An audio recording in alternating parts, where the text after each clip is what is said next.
Mi madre me decía que yo debía trabajar por nosotros mientras regalaba mis ganancias a mi tía. Cuando me llamó pidiendo dinero para un tratamiento, descubrí que era para sus vacaciones con mi tía. Cuando me negué me llamó mocosa ingrata. Ese día entendí que no quedaba nada de madre ni familia. Esta historia no empieza con un drama épico ni con música triste, empieza con el olor pegajoso de grasa vieja y café requemado en un diner de barrio en Nueva Jersey, donde yo, con mis 16 recién cumplidos y una mochila rota, me aprendí el ritmo de sobrevivir a punta de pies adoloridos y sonrisas torcidas. Mi mamá repetía como mantra que trabajábamos por nosotras, y esa frase, que sonaba a promesa, terminó siendo un grillete. Cada quincena yo llegaba a casa con los billetes arrugados y el comprobante del depósito, y ella me recibía con ese abrazo corto y frío que no era cariño, era conteo, me decía que la renta, que la luz, que el puto gas. Que si no pagábamos hoy mañana nos cortaban todo, que yo era fuerte, que yo podía, que yo debía. Yo, que aún olía a limpiador de pisos y a hash browns tostados, asentía para no pelear, porque discutir con ella era abrir una compuerta a un río de lágrimas chantajistas y gritos que terminaban con si no fuera por mí. Estarías en la calle, y en el fondo yo quería creer que eso era amor. ¡Qué pendejada! Con el tiempo entendí que las cuentas sí se pagaban, pero no las de la casa.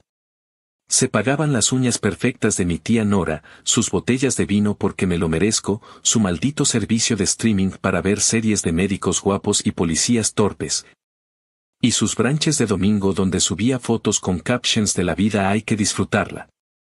La primera vez que me enteré fue por accidente, escuché a mi tía en altavoz diciendo que ya había recibido la ayuda de la niña y que el próximo fin de semana tenía cita para arreglarse el cabello.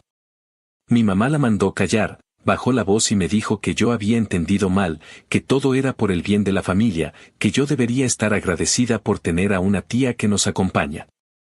Yo no dije nada, me tragué el coraje con agua del grifo, pero empecé a contar mentalmente cada dólar que me volaba del bolsillo hacia ese agujero negro con nombre y apellido. No voy a fingir que yo era una santa estratega, yo era una chamaca con sueño crónico y la autoestima hecha mierda.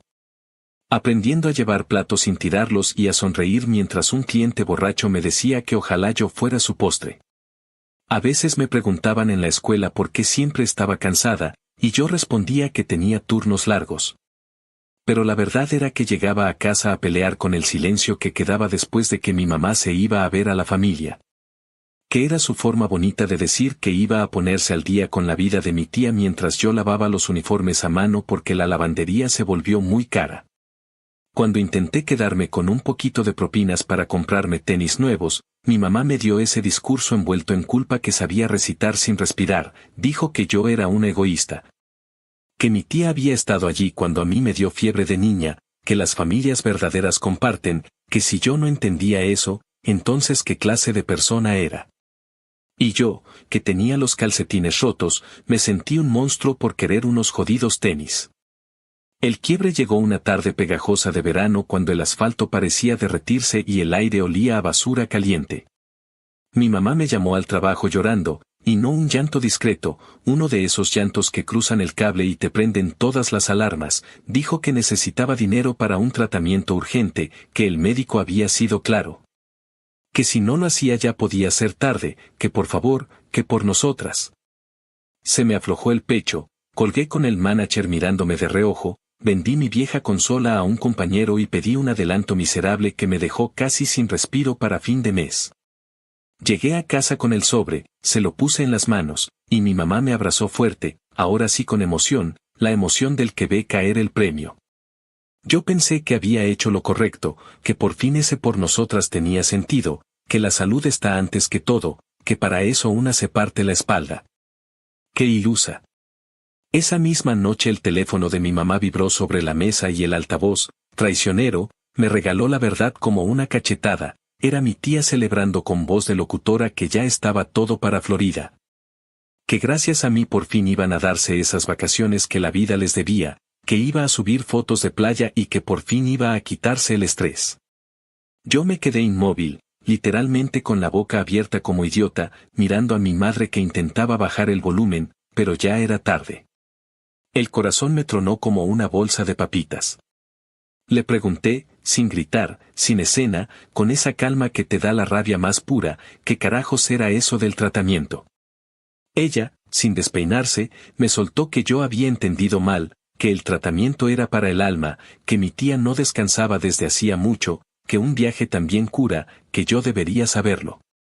Le dije que no iba a soltarle ni un centavo más, que se acabó el banco, que se acabó la farsa, que se metieran sus terapias de playa por donde no les diera el sol.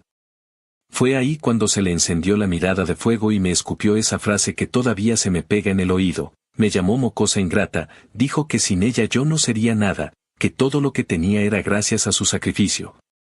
Que la familia no abandona a la familia. La muy cabrona. No sé explicar el silencio que vino después, solo sé que me cayó encima el peso de reconocer que yo no era su hija, era su puto cajero automático con piernas. No era familia, era combustible, no era amor, era deuda eterna. Todo lo que había tolerado con la bandera de por nosotras se convirtió en humo espeso que olía a mentira vieja. Esa noche, mientras mi mamá escribía a mi tía que no se preocupara, que ya estaba todo listo, yo entendí una cosa simple y brutal, allí se terminó la familia. Se terminó la ilusión de que algún día me iba a mirar como algo más que una tarjeta. Y aunque todavía me temblaban las manos, sentí una calma amarga, como si por fin se me hubiera caído de los ojos la costra de pendejez que no me dejaba ver.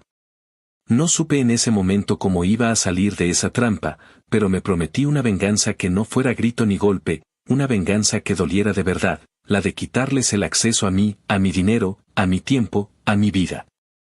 Porque si algo aprendí ese día de mierda fue que hay amores que no son amores, son deudas disfrazadas, y que la única forma de no pagar es cerrar la cuenta y quemar el contrato. Aquí empieza el cierre de esa cuenta. Aquí empieza el incendio. Actualización 1. Pasaron unos 3 meses después de aquella noche donde todo se quebró, y la vida en esa casa se volvió insostenible. Cada día era un maldito bucle de gritos, reproches y silencios venenosos. Mi madre no me hablaba a menos que fuera para recordarme que yo le debía por haberme parido, o para lanzarme indirectas sobre cómo una hija agradecida nunca dejaría sola a su familia. Yo seguía trabajando en el diner, juntando cada centavo que podía y, por primera vez en años, guardándolos en una cajita escondida detrás de mis uniformes. No era mucho, pero era mío. Ese dinero ya no se lo iba a entregar a nadie, y ese secreto me mantenía con vida en medio del asco que me daba escuchar a mi tía hablar por teléfono sobre las hermosas vacaciones que habían tenido gracias a mi apoyo. El día que decidí largarme no fue uno de esos días donde todo explota de golpe, sino una acumulación de humillaciones pequeñas. Una mañana, después de un turno de casi 14 horas, llegué a casa con los pies hinchados y la espalda hecha mierda, y encontré a mi madre riéndose con mi tía en la sala.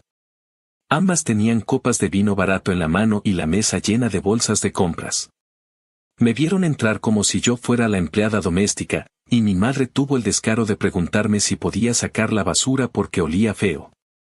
Esa fue la gota que me hizo entender que ahí no había nada que rescatar. Yo no era familia, era sirvienta, cajero y saco de boxeo emocional. Esa misma noche le mandé un mensaje a una amiga de la escuela, la única con la que todavía tenía contacto real, y le pregunté si podía quedarme en su departamento aunque fuera en el sofá. Ella me contestó que sí sin dudarlo, y sentí un alivio que me hizo llorar sola en el baño, bajito, para que no escucharan. 2 semanas después me fui con lo poco que tenía, un par de mudas de ropa, mis uniformes, la cajita con mis ahorros y una mochila llena de papeles. Ni siquiera hice un drama, esperé a que mi madre y mi tía se fueran a una de sus reuniones familiares y entonces salí con todo en un par de bolsas de supermercado. Cuando llegué al departamento de mi amiga, un cuarto pequeño en un edificio con pasillos que olían a humedad y pizza fría, sentí que era un palacio. Era la primera vez en años que podía entrar a un espacio sin miedo a escuchar reproches. Dormí en el suelo las primeras noches, con una almohada prestada, y juro que nunca había dormido tan tranquila. Nadie me pedía explicaciones, nadie me vigilaba el sueldo, nadie me hacía sentir que debía pagar por existir. Obviamente, mi madre no se quedó callada. Apenas se dio cuenta de que ya no estaba en la casa empezó a llamarme sin parar. Tenía 20 llamadas perdidas al día y mensajes de voz donde pasaba de llorar desconsolada a insultarme como si fuera la peor basura. Un día decía que era una desagradecida que la había abandonado, al siguiente que ella me había dado todo y yo ahora la dejaba morir de hambre. Lo más asqueroso era que cada tanto me soltaba frases como me vas a matar de un coraje, y cuando eso pase será tu culpa, con ese tono de víctima que había perfeccionado toda su vida. La bloqueé en mi número, pero se las ingeniaba para contactarme desde otros celulares. Incluso llegó a pedirme que regresara para hablar como familia, pero yo ya no era tan ingenua. Sabía perfectamente que lo único que quería era seguir exprimiéndome. Lo peor vino de parte de mi tía, que empezó a escribirme mensajes cargados de veneno. Recuerdo uno en particular donde decía que me pasaba de cabrona, que mi madre se había partido la espalda por mí y que yo ahora me largaba como una maldita traidora. Ese mensaje me lo mandó mientras ella subía a Facebook una foto de sus uñas recién hechas y una mimosa en la mano, con la frase consintiéndome porque me lo merezco. Sentí una rabia que me quemaba por dentro, pero al mismo tiempo confirmé que había hecho lo correcto al largarme. Esa gente no sabía lo que era sacrificarse. La única que se había partido la espalda era yo, y aún así me llamaban egoísta.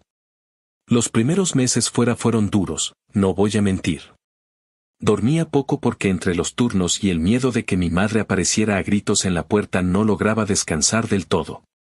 Pero también fue la primera vez que probé lo que era caminar por la calle sin sentir que llevaba un peso muerto encima. Con mi amiga empezamos a compartir los gastos básicos y ella me enseñó que había vida más allá del chantaje emocional.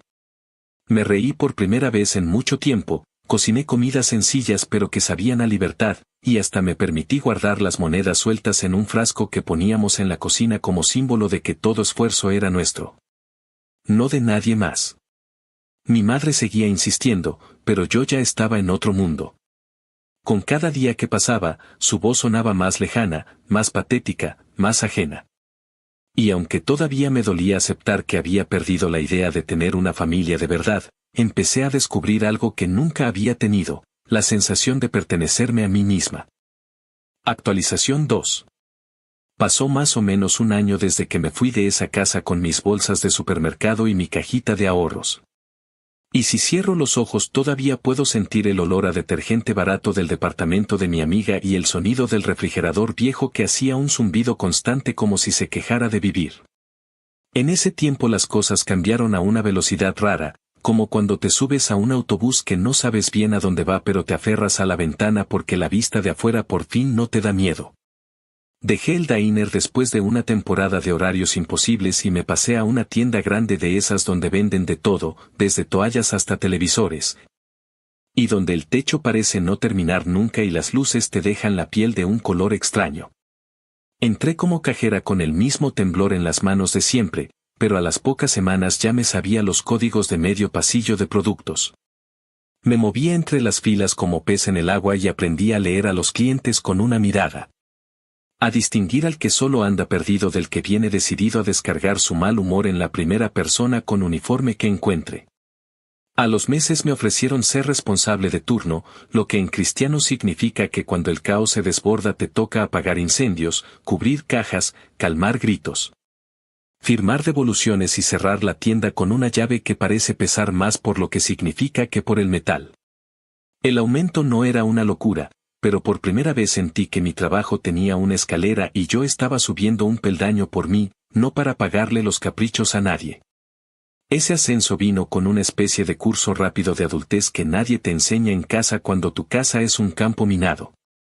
Empecé a separar mis pagos en sobres, uno para la renta del cuarto, otro para el transporte, otro para comida, y lo que me quedaba, aunque fuera poquito, se iba a un ahorro que guardaba como si fuera una joya heredada. Con la ayuda de mi amiga abrí una cuenta que estaba a mi nombre y solo a mi nombre, y no voy a mentir, la primera vez que vi mi nombre solito en esos papeles me temblaron las piernas de una mezcla de orgullo y miedo. Como si hubiera robado algo y no quisiera que me atraparan. El gerente de la tienda, un tipo serio que parecía un mueble más hasta que abría la boca, me dijo un día que iba bien, que era puntual, que resolvía, y que si me interesaba aprender a cuadrar cajas me enseñaba sin rollos. Me quedé después de mi turno una y otra noche, mirando números que no eran míos pero que por fin se sentían como puertas, y en ese ejercicio aburrido de contar billetes y recibos terminé encontrando una paz nueva.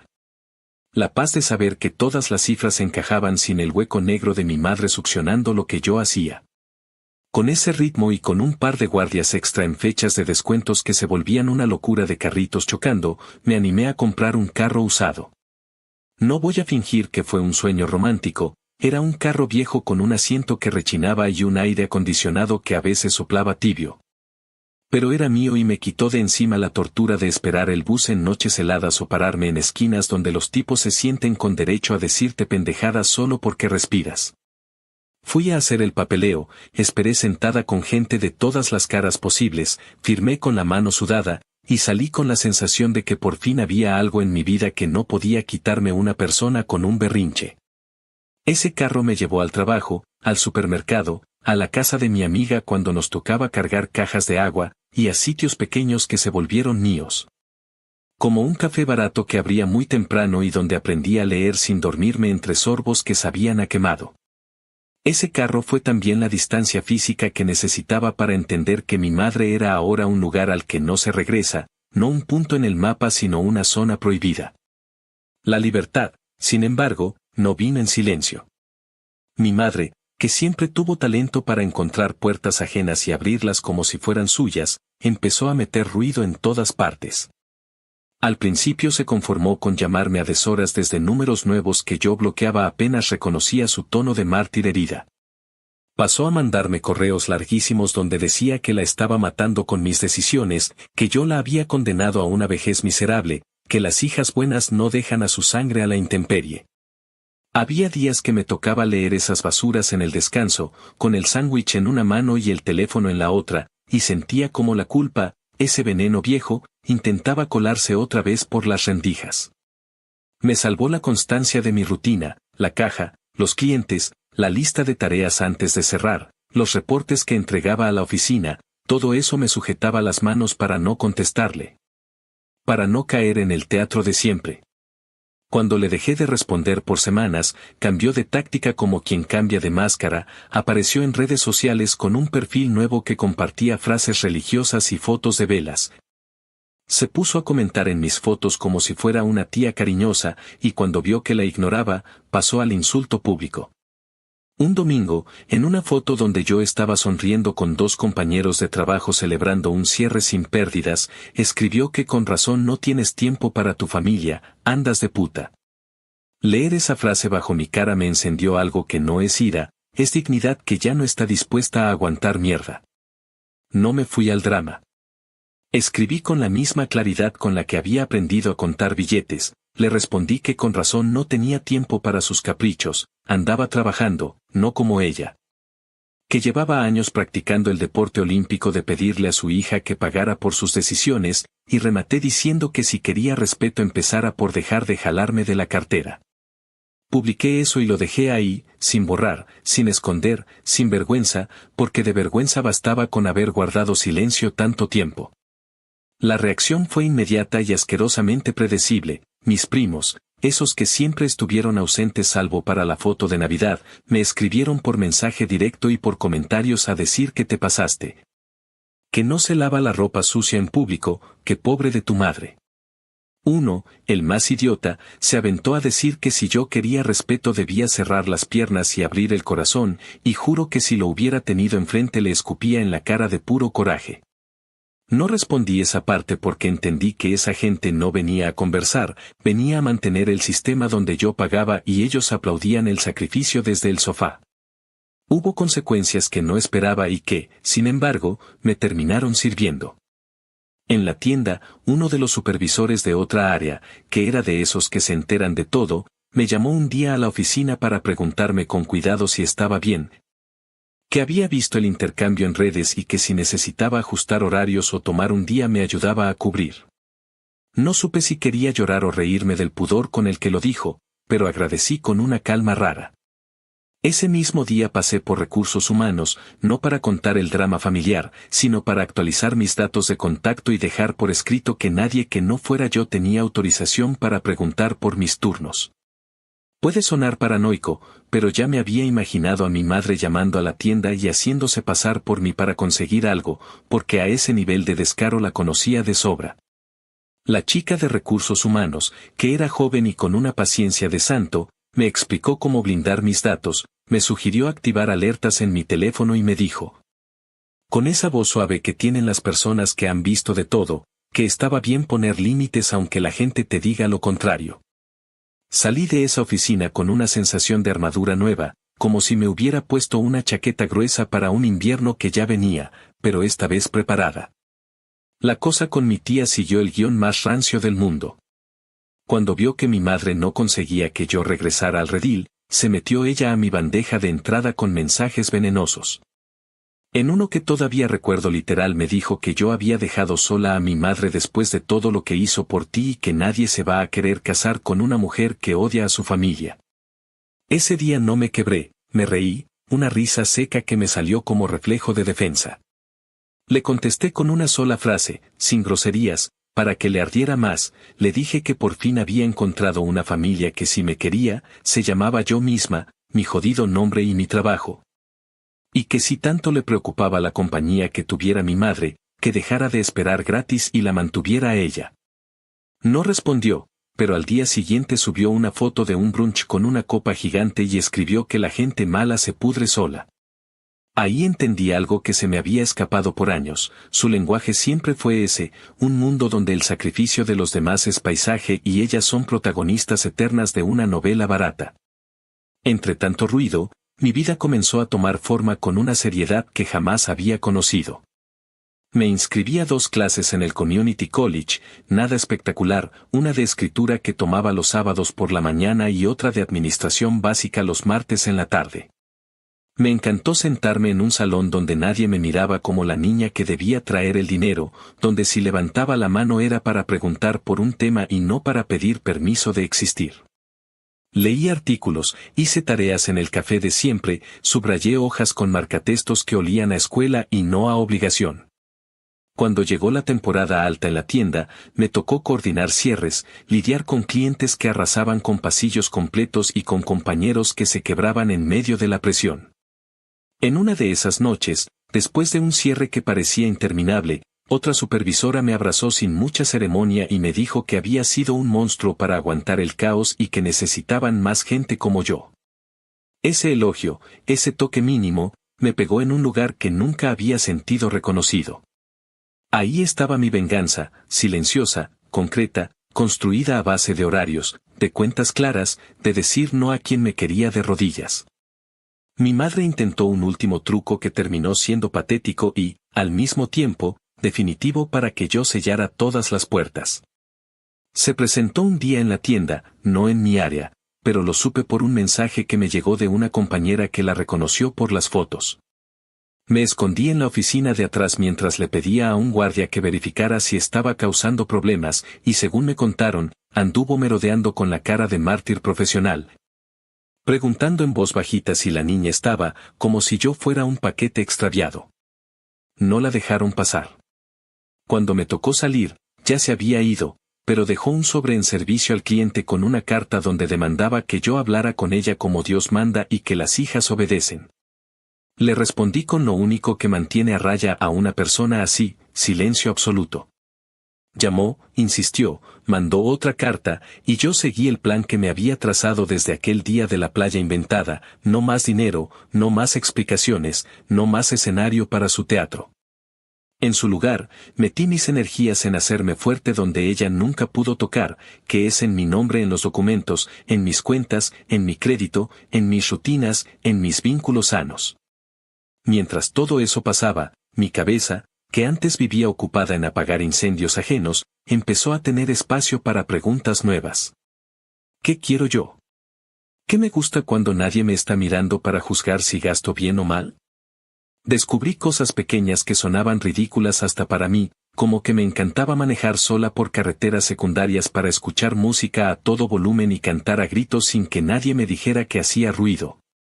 O que podía pasar una tarde entera en una librería de segunda mano tocando portadas ajadas hasta que un libro me escogía. Aprendí a cocinar 2 o 3 platos que me salían decentes y que eran míos, de mi repertorio, y los preparaba los domingos para mi amiga y para mí como si estuviéramos celebrando algo, que en el fondo sí celebrábamos. Estar fuera, estar vivas, estar a salvo de esa maquinaria de culpa que por años me había triturado.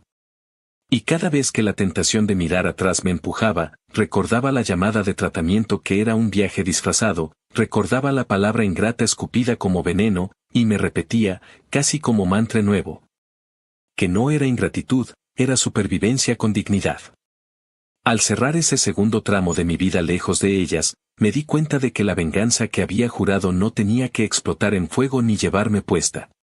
La venganza podía ser este orden cotidiano, esta agenda mía que nadie más controla, estas decisiones pequeñas que suman y que, cada una, les niegan el acceso que antes tenían a mi cartera, a mi mente y a mi tiempo.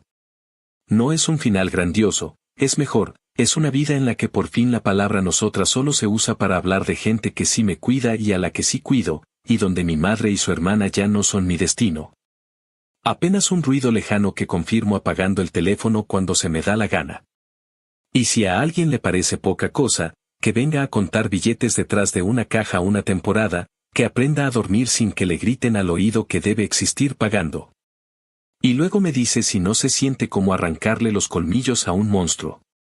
Porque eso fue lo que hice ese año, quitarle los colmillos a la bestia y guardarme la boca para hablar por mí. Actualización 3. Habían pasado casi 2 años desde que salí con mis bolsas de supermercado y mis ahorros escondidos, y en ese tiempo ya había dejado de ser la chava que vivía con miedo de que su madre le reventara la puerta a gritos. Yo ya tenía un trabajo estable, un carro que aunque viejo era mi salvación, un cuarto donde nadie me pedía explicaciones. E incluso un par de materias en el Community College que me daban la sensación de estar construyendo algo mío. Sentía que por fin la vida había tomado un rumbo más o menos claro, hasta que apareció una noticia que me obligó a recordar que los fantasmas nunca desaparecen del todo, solo esperan su momento para joderte otra vez. Me enteré de que mi tía Nora estaba enferma, esta vez de verdad. No era una excusa de playa ni un berrinche de uñas, era cáncer. No lo supe por ella, ni por alguien cercano, sino por mi madre, que me llamó un martes en la tarde con un tono que ya reconocía de memoria, el de urgencia impostada. Apenas contesté, empezó a soltarme una avalancha de frases entrecortadas, que si el médico había dicho que había que actuar ya, que los tratamientos eran caros. Que esto era cosa de familia y que si yo no ponía dinero mi tía se iba a morir. Fue descarada hasta el fondo porque no pidió, exigió. Me dijo que era mi deber, que si no ayudaba la sangre se me iba a pudrir en las manos, que todo caería sobre mi conciencia. Colgué sin dejarla terminar. No necesitaba escuchar el resto, porque ya me sabía de memoria ese guión, siempre había una desgracia y siempre, mágicamente, la solución pasaba por mis bolsillos. Esa llamada me removió viejas culpas, no lo niego. Me quedé un rato mirando el techo de mi cuarto con la cabeza girando como una centrifugadora. Había crecido escuchando que las familias se ayudan, que la sangre pesa, que lo que se da hoy se recibe mañana. Pero después recordé cada centavo que se fue a tratamientos de uñas y botellas de vino, recordé cada insulto que me escupieron cuando decidí no seguir cargando, recordé las vacaciones en Florida que se pagaron con mi sudor. Y de pronto la culpa se transformó en una especie de furia calmada, un no rotundo que me salió de adentro como una roca.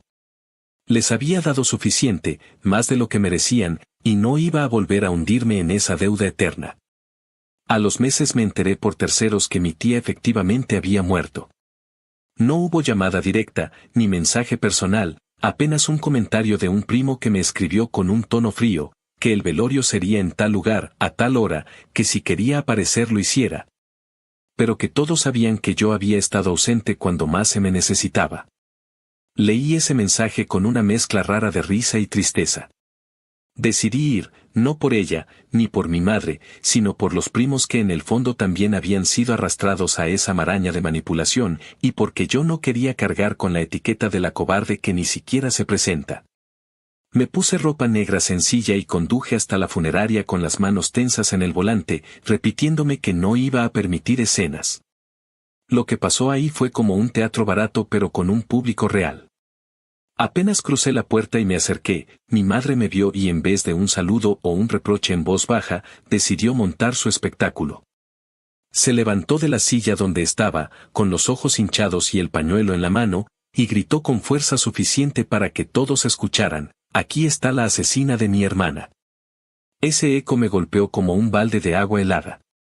La sala se llenó de murmullos, los primos se miraban entre ellos, algunos asentían como si ella tuviera razón, otros se quedaban quietos. Yo sentí que la sangre me hervía, pero también supe que quedarme ahí era darle el show que quería. No contesté nada. Me di la vuelta, caminé hasta la salida y me subí a mi carro con los ojos secos pero el corazón duro como piedra.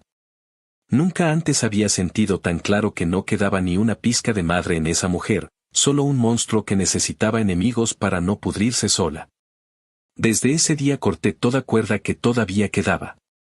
No volví a sus casas, no atendí llamadas, no respondí mensajes. Fue el verdadero entierro, no el de mi tía, sino el de la poca relación que aún existía. Mientras ellos se ahogaban en culpas y frases de la familia ante todo, yo cerraba la puerta con llave desde mi lado, segura de que mi vida ya no les pertenecía. Y aunque esa escena en la funeraria fue una herida, también se convirtió en la confirmación que necesitaba, ya no había regreso posible, y eso, aunque doliera, era liberador. Actualización 4. Habían pasado como 5 años desde aquella tarde en la funeraria en la que mi madre me apuntó con el dedo como si fuera un arma y me llamó asesina, y para entonces mi vida era otra cosa. Menos espectacular de lo que imagina la gente cuando dice que se reinventó, pero infinitamente más decente y más mía. Terminé el programa del Community College con un título que para cualquiera es un papel simple y para mí fue la prueba de que se puede construir desde cenizas si una deja de cargar el incendio ajeno. Con ese papel y con la terquedad que había perfeccionado detrás de cajas registradoras. Me colé en un trabajo de oficina en una empresa que hacía cosas aburridas para el resto del mundo pero que a mí me daban una paz deliciosa, listas por cuadrar, inventarios que encajaban como rompecabezas. Correos que se respondían sin lágrimas ni culpas. Me mudé a otra ciudad, más al interior, con calles donde los inviernos muerden pero también te dejan caminar sin que te reconozcan. Y me instalé en un estudio diminuto con paredes claras y una ventana que daba a un árbol obstinado. En ese espacio aprendí que el silencio no es amenaza, es un lujo, y que cocinar para una misma sin sentir que alguien te mira la olla es una libertad que no sale en las películas pero te repara las grietas. La rutina era simple y, para mí, gloriosa.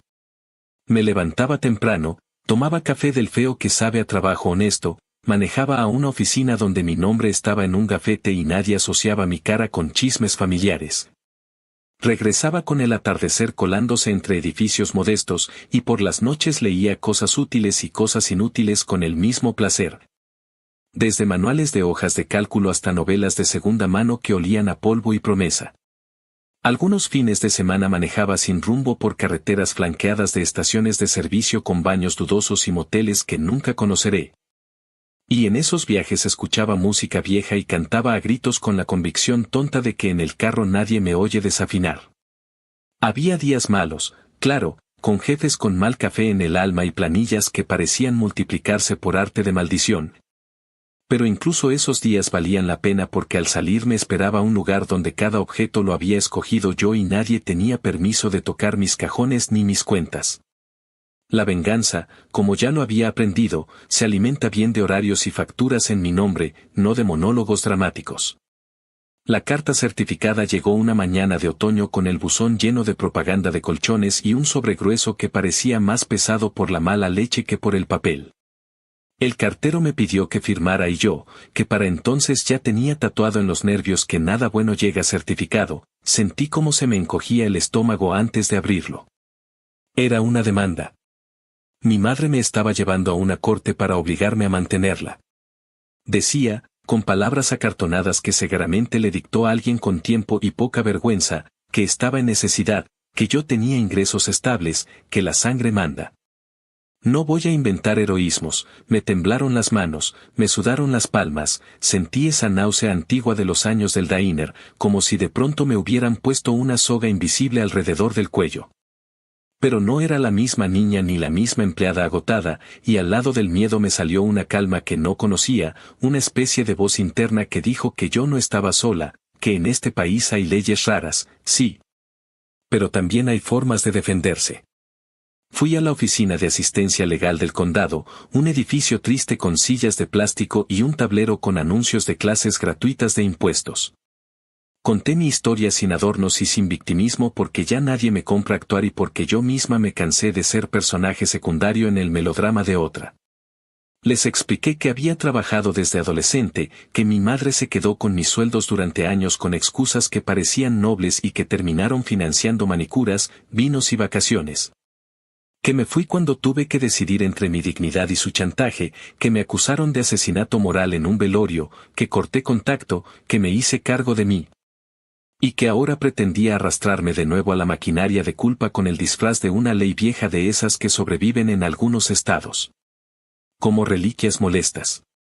La abogada que me tocó, una mujer de mirada dura y manos pequeñas, me escuchó con atención que no se finge, me hizo preguntas precisas sobre fechas y trabajos, me pidió comprobantes. Y luego me dijo que íbamos a ir preparadas, que no prometía milagros porque las leyes en este país a veces parecen escritas por fantasmas del pasado, pero que había argumentos. Y que mientras hubiera aire yo podía pelear por el derecho básico de no ser la vaca lechera de nadie. Junté papeles con un fervor casi religioso, como si cada recibo fuera una oración y cada talón de pago un exorcismo. Conseguí estados de cuenta, cartas de mis antiguos jefes del diner y de la tienda donde escalé desde caja, copias de pagos de renta y utilidades a mi nombre. Correos impresos donde mi madre y mi tía me exigían dinero para tratamientos que terminaron siendo tragos y playa, capturas de pantallas con insultos públicos donde me llamaban lo que ninguna madre debería decirle a su hija. Y hasta el programa del velorio con la fecha marcada para recordar el día exacto en que me acusó frente a todos. Me armé un folder grueso, pesado no solo de papel sino de historia, y lo puse en mi mesa junto a una libreta donde escribí, con mi letra chueca, un guión de lo que quería decir si me daban la palabra. Entre todo eso tuve noches donde el miedo me rondó como un perro callejero, y en esas noches me levantaba, abría el folder, leía mis comprobantes como quien se aferra a un amuleto. Y repetía una idea que me había salvado ya varias veces: no tengo que convencer a mi madre, tengo que convencer a la realidad. El día de la audiencia, el tribunal olía a mezcla de desinfectante y papel viejo. Había filas de gente con historias que nunca conoceré, caras cansadas, niños inquietos, hombres con trajes baratos que parecían uniformes prestados. Me senté con las rodillas apretadas y el folder abrazado contra el pecho, miré el reloj sin realmente ver la hora, y cuando dijeron mi nombre me levanté con esa sensación de que en cualquier segundo el piso se va a abrir. Mi madre estaba ahí, impecable en su papel de mártir profesional, con un pañuelo en la mano y la barbilla ligeramente alzada como si estuviera a punto de pronunciar un sermón. Evité su mirada porque ya sé que en esos ojos vive una trampa que devora a quien se descuida. La abogada habló primero, concisa y clara, explicó que yo había sido económicamente independiente desde muy joven y que, más que eso, había sido sostén de la demandante y de su hermana durante años. Que existían pruebas de que cualquier ayuda dada en el pasado se había usado para cosas que no encajan ni de chiste con el concepto de necesidad, que había un patrón de abuso financiero y emocional. Presentó el folder como quien coloca piezas de un puzzle y pidió que mi madre explicara, con la misma boca con la que solía llamarme desagradecida, qué gastos específicos pretendía que yo cubriera y qué había hecho ella por mí durante los años en que yo trabajé como mula adolescente. Lo que siguió fue el desnudamiento más incómodo y, a la vez, más necesario que he visto. El juez, un hombre cansado con voz de cigarro antiguo, le preguntó a mi madre si alguna vez había contribuido a mi manutención más allá de alimentarse de mis sueldos. Le pidió que describiera con ejemplos concretos cómo me había sostenido, y ella, con ese orgullo torpe que siempre la delató, soltó que no tuvo que poner un centavo porque su hija, o sea yo, siempre había sido responsable y había trabajado por nosotras. El juez le pidió que repitiera. Ella repitió, incluso adornando con esa frase suya de que me enseñó el valor del esfuerzo porque me hizo trabajar desde joven. La abogada me tocó el codo como diciendo que ahí estaba, que a veces el universo se cansa de tanta farsa y te regala una línea perfecta.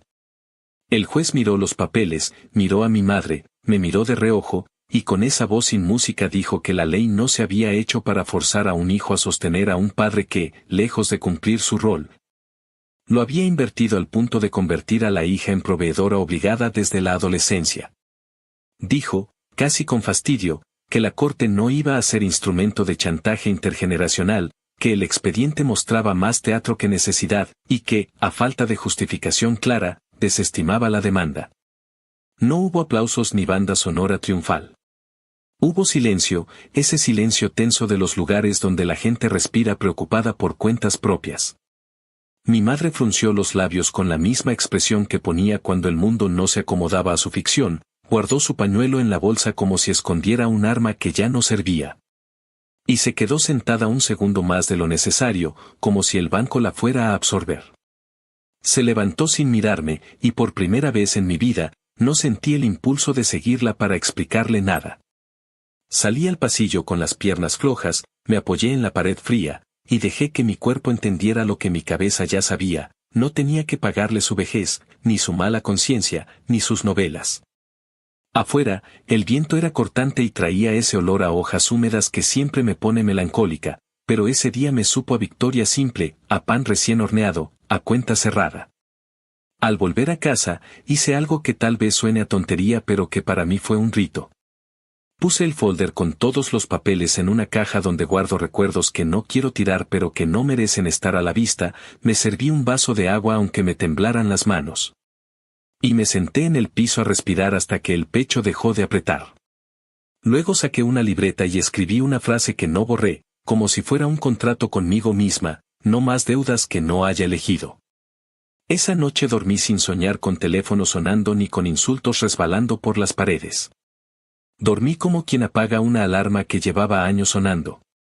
Y en esa calma, pude ver con claridad lo que había sido mi venganza desde el principio, solo que ahora con una escena en una corte como sello, había desmantelado el negocio familiar del chantaje.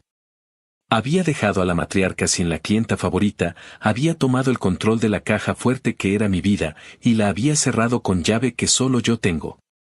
A partir de ese día, cada cosa cotidiana se volvió un pequeño himno personal. Pagar la renta a tiempo sin sentir que alguien me mira la billetera. Decidir a qué invito a mis amigos sin ese eco de no deberías gastar en eso. Cambiar el aceite del carro sin escuchar la voz antigua diciendo que hay que ahorrar para la familia. Incluso ir al supermercado y meter al carrito un frasco de mermelada cara solo porque me da la gana y porque el gusto libre también es una forma de justicia.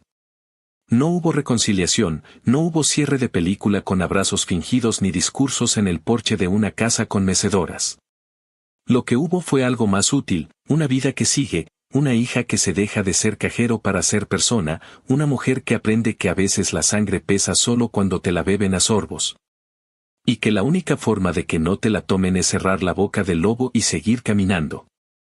Y sí, esa caminata a ratos duele porque la costumbre de cargar es terca, pero se vuelve más ligera con cada paso, con cada mañana en la que el buzón trae solo cuentas normales y no amenazas.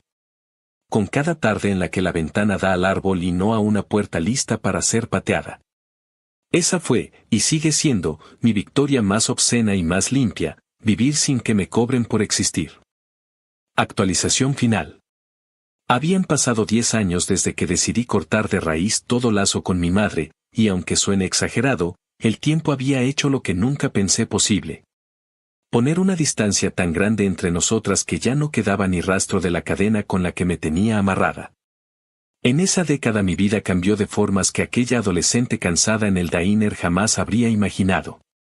No me convertí en millonaria, ni en una estrella de nada, pero logré algo que para mí valía más que todo. Construí un hogar propio, estable, tranquilo, y lleno de gente que me quería por lo que soy y no por lo que podía darles. Me casé con alguien que nunca me miró como cajero automático, con alguien que me enseñó que el amor no se mide en facturas pagadas sino en los silencios que no duelen, en las risas compartidas sin miedo a que luego te las cobren. Y cuando la noticia del embarazo llegó, no fue un accidente ni un sacrificio, fue una decisión tomada con ilusión. con responsabilidad y con la certeza de que ese hijo nacería en un mundo completamente distinto al que me tocó a mí. La noticia se corrió como suele pasar en las familias aunque uno las quiera mantener muertas, alguien vio algo en redes, alguien se lo contó a alguien, y de pronto mi madre se enteró de que iba a ser abuela. No la invité, obviamente. No había cabida para ella ni en la boda ni mucho menos en esta etapa que era mía y de mi pareja. Pero la mujer siempre tuvo un instinto depredador para colarse donde no la llaman. Una tarde revisando mi correo encontré un mensaje largo, escrito con esa mezcla de drama y veneno que le conocía de memoria. No había felicitaciones ni disculpas, solo reclamos disfrazados de derechos. Decía que ese niño también era suyo, que era su nieto y que nadie le podía negar verlo. Que la sangre manda y que yo debía dejar de lado mis rencores infantiles para permitirle ser parte de la vida de mi hijo. Me hablaba como si todavía tuviera poder, como si las decisiones de mi adultez fueran un capricho que ella podía corregir con su autoridad de madre eterna. Era grotesco, como si los 10 años de silencio no hubieran existido y ella siguiera creyendo que con palabras podía meter la mano en mi bolsillo o en mi casa. Lo leí una vez, lo volví a leer con calma, y sentí una risa amarga subirme por la garganta. Durante años, incluso después de haberme ido, había fantaseado con lo que le diría si algún día intentaba volver a joderme. Había escrito respuestas enteras en mi cabeza, con insultos elaborados, con discursos que demostraban todo lo que me había hecho, con pruebas y argumentos para aplastarla. Pero cuando llegó el momento real, no sentí necesidad de nada de eso. No quise explicaciones, no quise enumerar viejas heridas, no quise abrir otra vez ese teatro. Solo escribí 2 palabras, las más sinceras y liberadoras que había pronunciado jamás: fuck you. Le di enviar, cerré la computadora y me quedé un momento mirando la pantalla negra como si fuera un espejo, viendo mi cara ya no de víctima, sino de alguien que sabe que su vida no depende de ese vínculo podrido. Esa noche me reí sola en la sala de mi casa, con una carcajada larga, un poco histérica, que me sacó lágrimas, pero no de dolor sino de alivio. Me reí porque entendí que esa era mi venganza final, más fuerte que cualquier insulto, más efectiva que cualquier demanda ganada, más definitiva que cualquier puerta cerrada en su cara. La verdadera venganza era estar allí, con una familia nueva y sana, con un hijo creciendo en mi vientre que nunca conocería lo que es vivir como cajero automático de nadie. Con un hogar donde la palabra familia no era una excusa para manipular sino un espacio de cuidado mutuo. Me di cuenta de que mi madre nunca fue madre, solo fue una mujer que me usó para sostener la vida de otra y la suya propia, y que ahora, en su vejez, estaba recibiendo lo único que había sembrado: soledad. Con los días dejé de pensar en el correo. No hubo respuesta de su parte, y si la hubo, la bloqueé sin siquiera verla. Volví a mis rutinas, a las ecografías, a los paseos con mi pareja, a la preparación de una vida que sí tenía sentido. Y cada vez que me preguntaban por mi familia, respondía con calma que la tenía, que era pequeña pero real, que estaba hecha de elecciones y no de imposiciones, y que en ese círculo no había espacio para parásitos ni verdugos. El pasado quedó como un libro cerrado en una estantería que ya no visito, porque la venganza más grande, la que de verdad duele a quienes se alimentaron de ti, es que sigas viviendo sin ellos, feliz, libre y sin deudas. Esa es la lección que me regaló una década de distancia, y esa es la herencia que pienso dejarle a mi hijo: nunca permitir que alguien te cobre por existir.